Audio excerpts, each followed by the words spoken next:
We've been waiting for this moment This for is it. a few months. Obviously, I'm very happy and relieved that I finished the piece. Where's the key signature?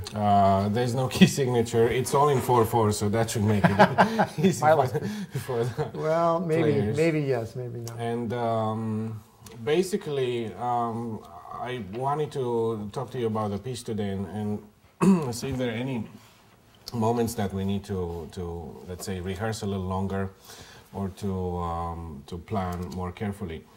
Well, you know, it's a privilege to have you here to walk me through it. It probably cuts my prep time in half or more. I'm happy to do it. So if you wouldn't mind coming over and playing through it every day for me. Yes, I will. As Here soon we go. as Let's I see what quit you... my job. So it's a piece that describes 2 attempts at reaching a sense of harmony. Both attempts are successful. And harmony in the basic sense of the word. In a basic sense. Not a particular harmony. Yeah. And both attempts are successful. With the first one being partially successful, and I'm going to isolate those 2 and put them together so that you can feel what the difference between them is. Here's the first attempt.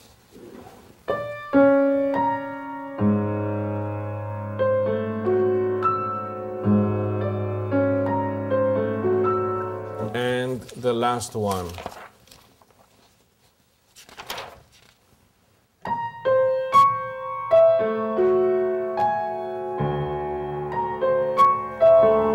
Obviously, it's more harmonious, just because those pitches are arranged in the proper order. So there are 2 attempts. That's a lot more than 2 sentences. 2 attempts to reach harmony that are somewhat similar, and they are separated by a very free, kind of intuitive, somewhat liberal, free-like section in the middle of the piece. As you know, we talked about this briefly, there's a large section in the beginning that has 3, actually 4, you see, I don't even know it well. It has 4 layers. One in the woodwinds that looks... So what's your instrumentation? Flute, oboe, clarinet, flute, oboe, clarinet, bassoon, 1 of each. Horn, trumpet, trombone, tuba, 1 of each. So 4 woodwinds, 4 brasses. Then we have a piano and the percussion. Just 1 player in the percussion, as you know. And the instruments actually are very easy to work with. Just a vibraphone and glockenspiel. It's not a big setup. I thought that I should make your life as simple as possible and make his life simple. His life, and not worry about moving all these instruments. And 5 strings, 2 violins, viola, cello, and a double bass. So it's like a mini, chamber orchestra that gives me plenty to work with, and it's also cost effective. So basically, we have 1 layer in the woodwinds, and it's all going to sound about the same for the first 2 or 3 minutes of the piece. These are just kind of a separated, scattered notes, very, very soft in triple pianissimo. I'm going to try to give you a taste of that. Right? It's going to be very, very soft and short. Those are woodwinds. Yeah, woodwinds, flutes, and oboes, clarinets, bassoons.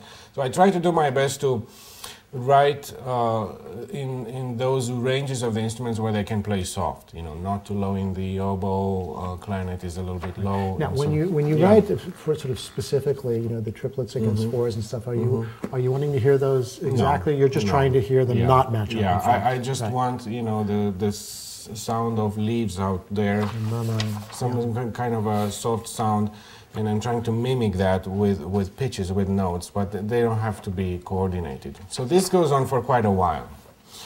The second layer is in the brasses, and it comes a little bit later, comes in measure 22, and it's just a chord, all the brasses are muted. Right, that's the first chord, and then the other after a while. Right, very, very small, tiny chords. The brasses are grouped. Then they spread out a little bit. Oh, sorry, let me just see the tempo again. You're at 90? It's a quarter 90. Yeah. Quarter 90.